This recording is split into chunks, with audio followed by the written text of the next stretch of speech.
시온 찬양대 그리고 앙상블 귀한 찬양 감사합니다. 늘 수고하는 EDL 찬양대에도 치하의 말씀을 드립니다. 지난 주일 오후 예배를 마치고 금년도 구역회를 모였습니다. 구역회에서 처리하는 가장 주된 안건이 작년 결산을 보고하고 예산을 논의하는 일이지요. 우리 교회 예산은 2012년 이후에 지난 몇 년 동안 23억 5천만 원으로 그 자리에 머물러 있습니다. 매년 조금씩 나아지고 있는 것이 감사한 일이기는 하지만 여러 해째 원하는 목표에게 미치지 못했기 때문입니다. 작년 결산은 예산에 대비해서 약 90%를 달성했습니다. 원인은 크게 두 가지로 파악됩니다. 하나는 교회의 내부적인 어려움으로 인한 상처가 아직 온전히 회복되지 못한 것입니다. 더 큰 이유는 극심한 불경기의 여파일 겁니다. 올해 예산을 세우면서 새로 구성된 재무부에서는 현실에 합당한 예산을 세워야 되겠다 결심을 하고 부서장들과 더불어서 고심을 거듭했습니다. 그런데 교회의 예산이라고 하는 것이 짜보면 참 특별합니다. 교회가 교회로서의 사명을 제대로 감당하려면 경제가 어려워지는 시절에는 규모를 줄이기가 더더욱 어려워지기 때문입니다.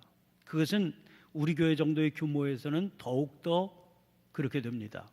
예를 들어 불경기가 심화될 때에는 교회 예산 가운데 오히려 대폭 늘리지 않으면 안 될 그런 그 항목들이 생기게 됩니다.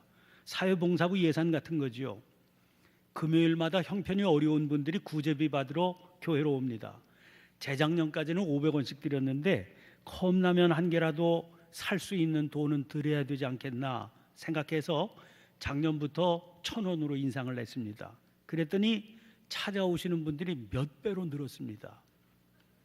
10시부터 드리는데 아침 7시면 와서 줄을 서기 시작합니다. 주로 연세가 높으신 분들이죠. 아니 돈 1,000원 받기 원해서 추운 날씨에 길게 몇 시간씩 줄을 서시는 분들을 보면 지금 우리가 살고 있는 이 시대가 얼마나 어려운 시대인지를 아주 실감하게 됩니다. 얼마 전에는 이 주변 약국에서 근무하시는 직원 한 분이 교회를 찾아왔습니다. 금요일마다 긴 줄 늘어선 분들을 안타까운 마음으로 바라보다가 자기도 한번 이 돕는 일에 함께하고 싶은 마음이 생겼다는 거지요. 상황을 쭉 설명드렸더니 1년 중에 몇 주간은 자기가 감당하겠다. 그리고 나섰습니다. 아마 교회 다니지 않는 분인 것 같은데도 스스로 찾아와서 동참하겠다 하는 마음이 들 정도니까 교회가 어렵다고 여기 필요한 예산을 줄일 수는 없는 일 아니겠나 싶습니다. 조금씩이라도 도와드려야 될 딱한 형편에 처한 교우들도 점점 늘어가게 마련입니다. 그것만이 아닙니다. 경제적인 상황이 어려워지면 어려워질수록 선교비도 역시 늘려야 될 상황이 됩니다. 경제적인 자립을 할 수 없는 교회들이 더 어려워지기도 하고 또 늘어나게 되기도 하기 때문입니다. 해외에 파송된 선교사들도 어려움이 가중되게 됩니다. 하나같이 외면하기 어려운 상황들이지요. 사실 이런 일 하라고 교회가 있는 게 아니겠습니까? 그러니까 외면할 수가 없고 외면해서도 안 됩니다. 고민을 거듭하다가 결국은 더 느리지는 못하지만 작년보다 줄일 수는 없다. 그런 결론에 도달했습니다.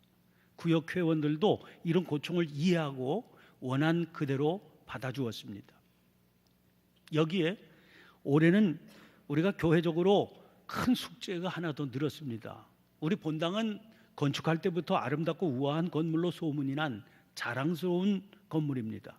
1991년 말에 준공했으니까 이제 만 25년이 넘었습니다. 워낙 지을 때 튼튼하게 지은 건물이라 골조에는 아무런 이상이 없습니다. 그런데 문제는 보이지 않는 곳에 있는 보일러 배관 같은 시설들입니다. 얼마 전 전문기관에 의뢰해서 진단을 해보니까 이미 사용기간이 몇 년씩 지난 것들이 수두룩했습니다.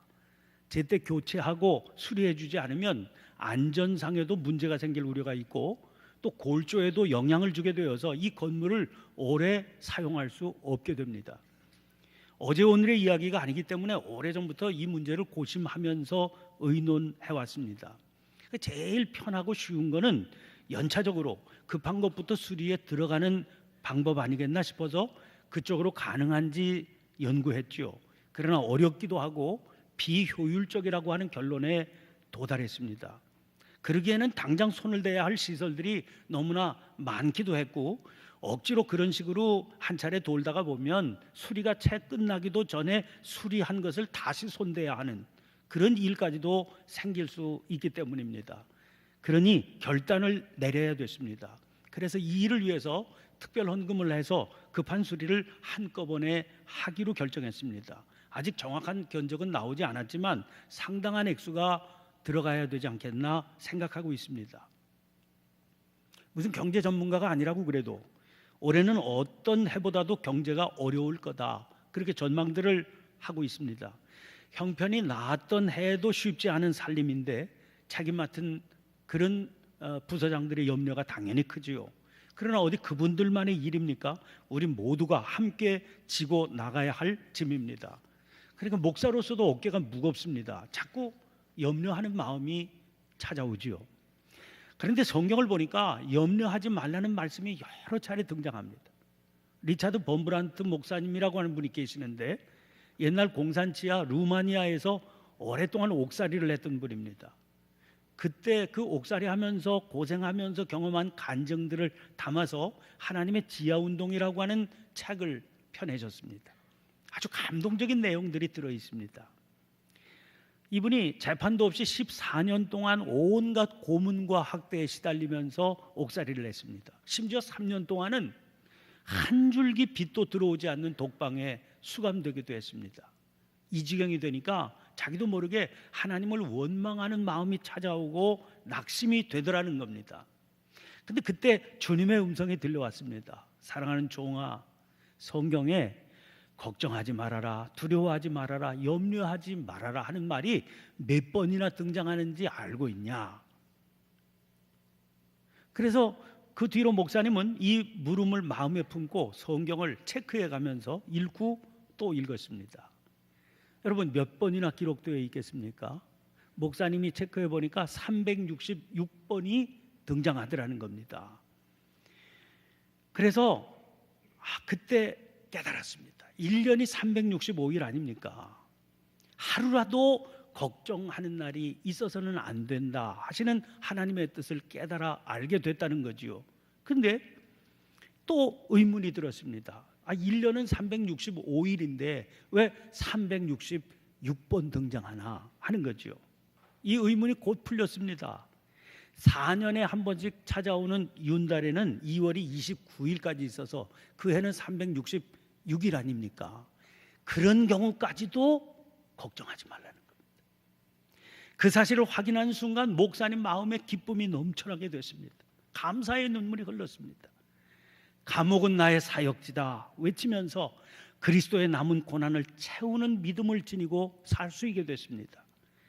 그렇게 되니까 차디찬 벽, 쇠창살, 손과 발을 묶는 사슬, 그리고 고문하는 자들과 고문 기구들을 보는 대신에 하나님과 천사들의 세계를 보게 됐습니다. 자기의 생에 있었던 아름답고 사랑스러운 토막 이야기들을 떠올리면서 그런 환경 중에도 평화와 기쁨을 지닐 수 있게 됐습니다. 새해를 시작하면서 교회가 감당해 나가야 될 사명, 또 그 사명 짊어져야 할 성도들의 어려운 경제 형편 헤아리면서 질에 겁을 먹고 염려에 빠지게 됩니다.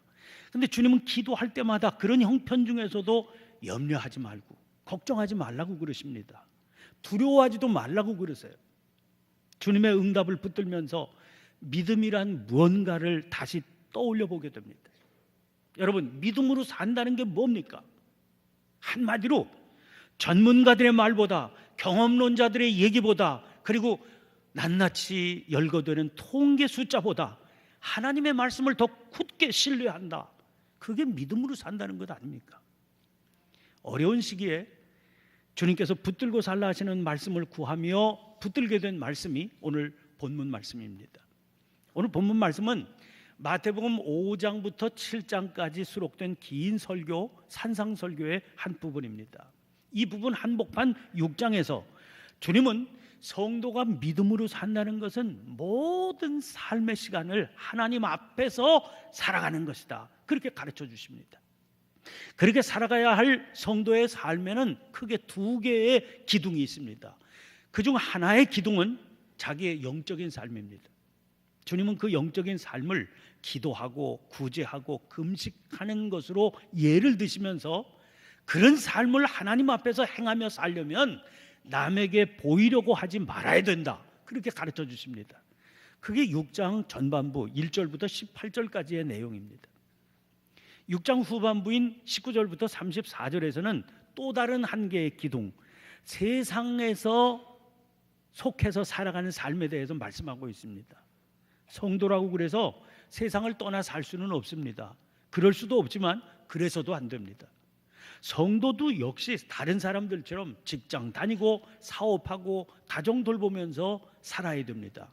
그러나 성도는 믿음 없는 사람들과는 그 삶의 차원이 달라야 되는 겁니다. 그런데 여기서 성도는 강력한 도전에 직면하게 됩니다. 그것은 세속화의 유혹이죠. 그 유혹은 우리로 하여금 땅에 보물을 쌓아두고 살게 만들던 그 유혹입니다. 그게 얼마나 강력하고 위험한 일인지 주님은 경고하고 계십니다. 6장 21절입니다. 내 보물이 있는 곳에는 내 마음도 있느니라. 우리의 삶에는 주인이 둘이 있을 수가 없다는 사실을 주님은 강조하시죠. 그런데 마음이 있다 하는 말은 그것이 실제적인 주인 노릇을 하고 있다, 그런 말입니다. 이것이 세속화가 우리를 믿음에서 떠나게 만드는 위험입니다. 그런데 이 세속화의 유혹은 대단히 강력합니다. 땅에 보물을 쌓는 것에 몰두하며 살지 않는 것만 해도 사실은 대단한 거죠. 그러나 그렇다고 그래서 위험에서 벗어나 있는 게 아닙니다. 물질에 대한 염려와 근심에 매여서 살아가기만 해도 심각한 위험에 처해 있는 겁니다. 주님은 이 사실을 분명히 일깨워 주세요. 그리고 이 위험에서 벗어나기 위한 구체적인 방법도 가르쳐 주십니다. 그게 바로 오늘 본문 말씀입니다. 오늘 본문 말씀에는 그러므로라고 하는 단어가 3번씩이나 25절, 31절, 34절에서 거듭 등장하고 있습니다. 그러므로라고 하는 단어는 상당히 논리적인 단어 아닙니까? 또 28절을 보면 생각하여 보라 그랬습니다. 주님은 우리에게 무조건 무비판적인 믿음을 강요하지 않으십니다. 한번 내가 이성적인 판단을 해봐라 그러십니다. 그것은 당신의 말씀이 그만큼 사리에 딱 들어맞는 진리이기 때문에 잘 듣고 헤아려 본 후에 흔들리지 않는 결단을 스스로 내리도록 촉구하시는 거죠. 자, 오늘 본문 말씀이 시작되는 25절 말씀 보세요. 그러므로 내가 너희에게 이르노니 목숨을 위하여 무엇을 먹을까 무엇을 마실까 몸을 위하여 무엇을 입을까 염려하지 말라. 그러면서 주님은 공중의 새 들의 백화파를 말씀하십니다. 26절입니다. 공중의 새를 보라. 심지도 않고 거두지도 않고 창고에 모아들이지도 아니하되 너희 하늘 아버지께서 기르시나니 너희는 이것들보다 귀하지 아니하냐. 또 28절 29절입니다. 들의 백합화가 어떻게 자라는가 생각하여 보라. 수고도 아니하고 길쌈도 아니하느니라. 그러나 내가 너희에게 말하노니 솔로몬의 모든 영광으로도 입은 것이 이 꽃 하나만 갖지 못하였느니라. 그러나 여기서 우리가 분명히 알아둬야 될 게 있습니다. 염려하지 말라는 말씀은 음식이나 의복을 생각도 하지 말고 살라 그런 말씀이거나 혹은 게으르게 무책임하게 살라 그런 말씀과는 다르다는 사실입니다. 심지도 않고 거두지도 않는 공중의 새는 하나님께서 먹을 것 공급해 주십니다. 그러나 하나님께서 공급해 주시는 것으로 양식을 삼기 위해서 새는 쉬지 않고 부지런히 공중을 날아다니지요. 들의 백합화도 역시 다르지 않습니다. 아름다운 의복을 입기 위해서 땅에 깊이 뿌리를 내리려고 얼마나 애를 쓰겠습니까?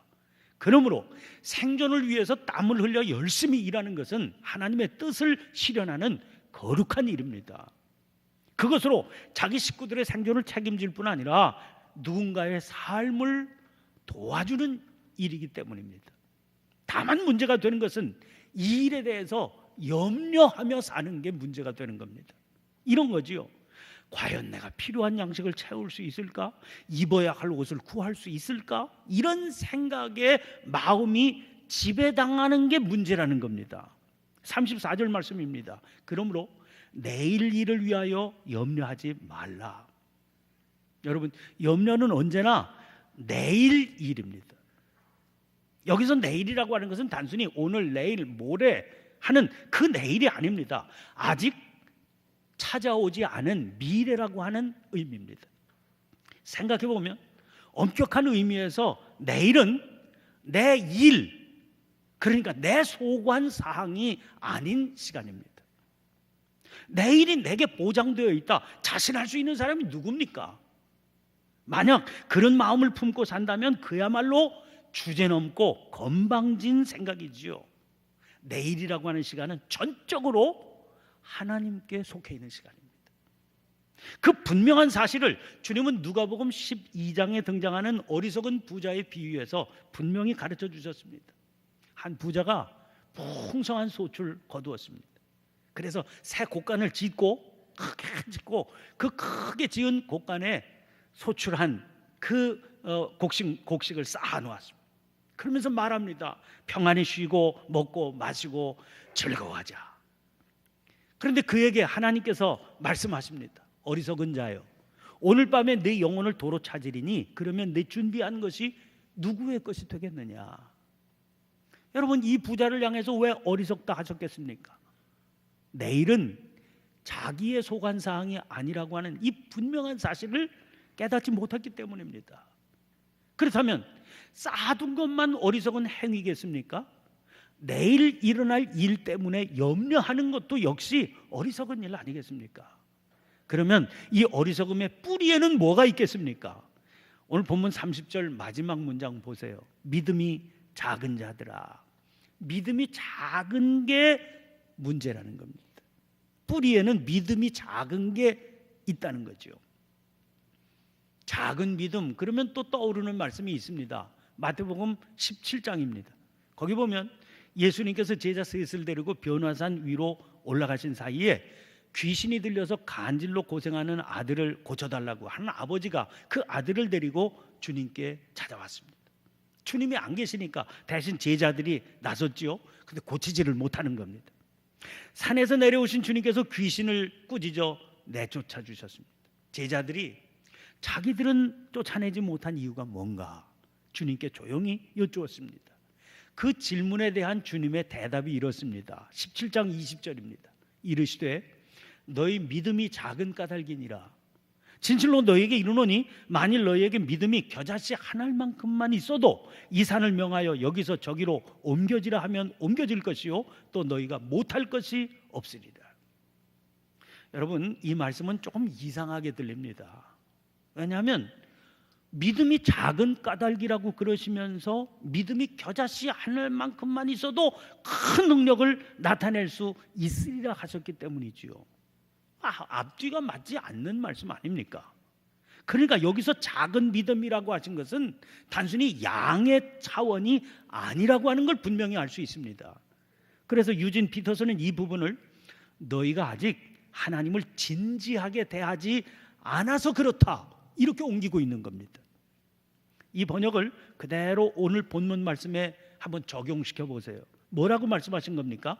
하나님을 조금이라도 진지하게 생각해 보라는 겁니다. 하나님은 어떤 분이십니까? 오늘 있다가 내일 아궁이에 던져지는 들풀도 솔로몬의 영광보다도 더 아름답게 꾸미시는 분이십니다. 그런데 너희는 이것들보다 귀하지 아니하냐 하는 거예요. 어떻게 그걸 알 수 있습니까? 로마서 8장 32절입니다.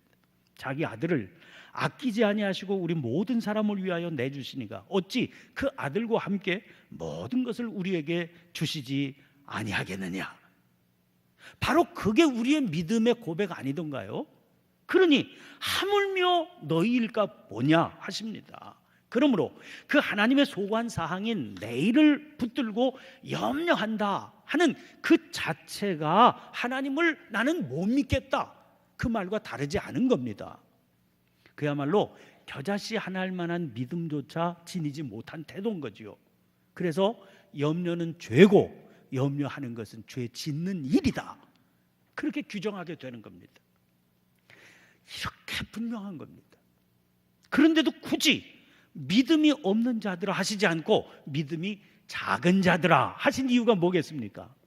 이 산상설교는요, 아예 그 자체가 불신자들에게 들으라고 하신 설교가 아닙니다. 설교 시작 부분 마태복음 5장 1절 2절 말씀 보세요.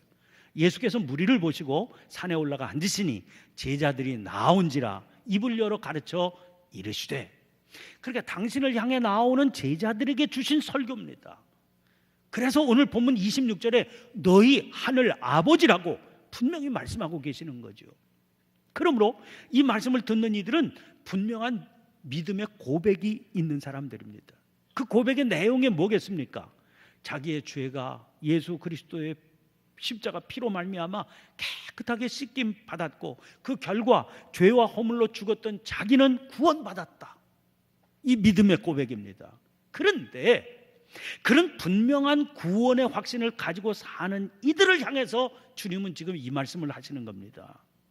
그렇게 분명한 믿음의 고백이 있는 사람까지라도 이 문제에서는, 내일에 대한 염려에서는 흔들릴 수 있기 때문입니다. 그러니까 더 크고 더 깊은 믿음으로 인도함을 받으며 살아야 된다는 거지요. 구원의 확신만 가지고는 안 된다는 겁니다. 그렇지 않으면 이 땅 위에서 우리를 공격해오는 걱정과 염려와 근심에 굴복하게 되어서 일상생활에서는 허다한 패배를 맛보게 되리라는 겁니다. 그러면 믿음으로 사는 우리에게 절실하게 필요한 게 뭐겠습니까? 이방인들이 구하는 것 말고 주님의 자녀들이 구하며 살아야 될 게 뭡니까? 33절 말씀 보세요. 그런즉 너희는 먼저 그의 나라와 그의 의를 구하라. 그리하면 이 모든 것을 너희에게 더하시리라. 먼저 구하라고 하셨습니다. 구한다고 하는 말은 그것을 위해 산다고 하는 말입니다. 삶의 목표를 거기에 둔다는 말이지요. 그 말씀을 하시면서 먼저라고 그랬으니까 무엇을 추구하며 사는지, 삶의 목표를 무엇으로 정해야 될지에는 우선순위가 있어야 된다는 말씀입니다. 그 우선순위가 그의 믿음의 진실함을 가리는 표지가 된다. 그렇게 말할 수 있는 겁니다. 그러면 먼저라고 하는 말이 무슨 뜻이겠습니까? 자, 살림이 어려워지지요. 경제적으로 쪼들림이 찾아오게 되지요. 그러면 뭔가를 우리 삶에서 줄여 나가야 됩니다. 그렇게 줄일 때 무작정 닥치는 대로 줄이지 않고 순서를 자기 나름대로 정하게 되어 있습니다. 그게 바로 우선순위 아닙니까? 그 우선순위가 그 사람이 추구하며 사는 게 뭔지를 그대로 드러내 보여주는 겁니다. 줄이다가 여기 이것까지 줄이면 나는 내가 아니다. 그런 생각이 들어서 절대로 놓지 못하는, 그것이 그가 먼저 구하는 겁니다. 우선순위의 으뜸이 되는 거죠. 그러면 그 우선순위의 으뜸이 뭐가 돼야 된다 하십니까? 그의 나라와 그의 의가 돼야 된다. 그의 나라는 하나님의 나라, 즉 하나님께서 다스리시고 통치하는 나라고요. 그 나라 통치 원칙이 하나님의 의입니다. 그걸 구한다는 게 뭡니까? 그것에 목이 말라 하며 산다는 겁니다. 사슴이 시냇물을 찾기에 갈급한 같이 내 영혼이 주를 찾기에 갈급한 그런 마음으로 그의 나라와 그의 의를 구한다는 겁니다. 그리하면, 그렇게 살기로 딱 작정하고 나아가면 이 모든 것을 너희에게 더하시리라. 그렇게 약속해 주십니다. 이 모든 게 뭐겠습니까? 목숨을 위하여 무엇을 먹을까, 무엇을 마실까, 몸을 위하여 무엇을 입을까 염려하는 그것들이지요. 너희 하늘 아버지께서 이 모든 것이 너희에게 있어야 할 줄을 아시기 때문이라는 겁니다. 사랑하는 성도 여러분, 어려운 경제는 믿음으로 사는 우리들 역시 피해가지 않습니다. 믿음으로 산다는 우리까지도 내일에 대한 염려를 할 수밖에 없다는 그럴듯한 핑계를 찾을 수 있는 조건을 만들어냅니다. 그렇기 때문에 이런 시기일수록 우리들에게는 더 분명한 믿음이 필요한 겁니다. 그것은 먼저 그의 나라와 그의 의를 구하는 믿음이지요. 우리가 믿는 하나님을 더 진지하게 생각해 보셔야 됩니다. 세상 일에 대해서 염려한다고 여러분 지금까지 살아보니까 뭐가 달라지던가요? 그런 경험 해보신 적 있습니까? 그러나 하나님은 그렇지 않으십니다. 그분을 더 철저하게 의지해 보시길 바랍니다. 그분의 뜻을 앞세워 보세요. 그분의 도구로 쓰임받기를 사모하며 헌신을 다짐해 보세요. 어려운 때일수록 그의 나라와 그의 의에 필요한 것을 확장해 나가도록 결단해 보시기를 바랍니다.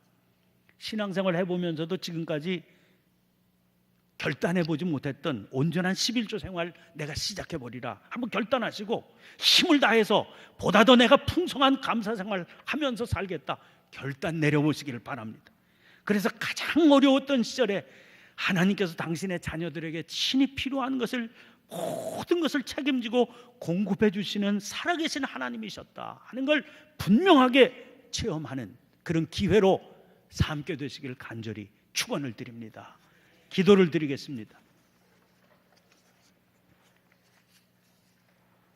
살아계신 하나님, 저희들을 구원의 백성으로 삼아 주실 뿐 아니라 일상적인 삶에서도 때마다 일마다 지키시고 이끄시며 책임져 주시는 복을 생생하게 누리며 살게 해주시니 감사드립니다. 그러나 걱정과 염려를 떨치지 못해서 이미 허락해 주신 그 복을 누리지 못하며 사는 때가 많았습니다. 저희들의 믿음 없음을 용서해 주옵소서. 세상의 눈으로 보면 가장 어려운 시기를 지날 때 저희로 하여금 광야에서 이스라엘 백성들을 먹이신 기적이 이런 것이었구나 생생히 누리게 해 주옵소서.